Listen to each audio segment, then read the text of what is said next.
एक गांव में एक रामलाल नाम का एक किसान अपनी पत्नी और 4 लड़कों के साथ रहता था।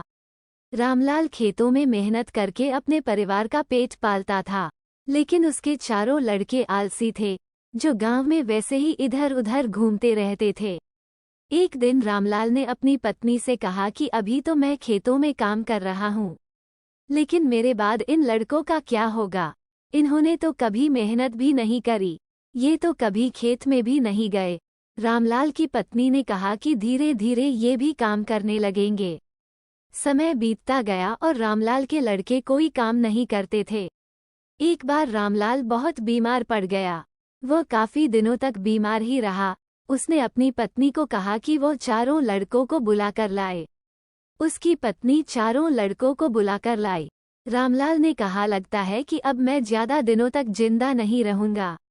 रामलाल को चिंता थी कि उसके जाने के बाद उसके बेटों का क्या होगा, इसलिए उसने कहा, बेटों, मैंने अपने जीवन में जो भी कुछ कमाया है वो खजाना अपने खेतों के नीचे दबा रखा है। मेरे बाद तुम उसमें से खजाना निकालकर आपस में बांट लेना। ये बात सुनकर चारों लड़के खुश हो गए।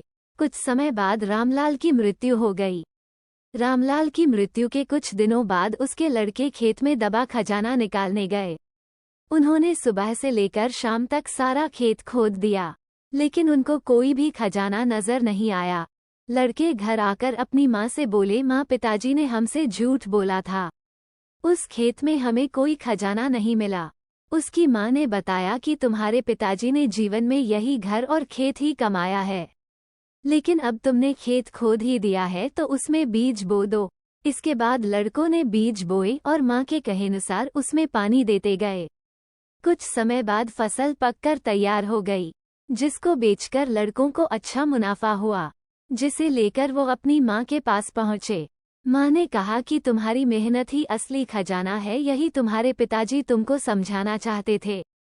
सीख, हमें आलस्य को त्याग कर मेहनत करना चाहिए। मेहनत ही इंसान की असली दौलत है।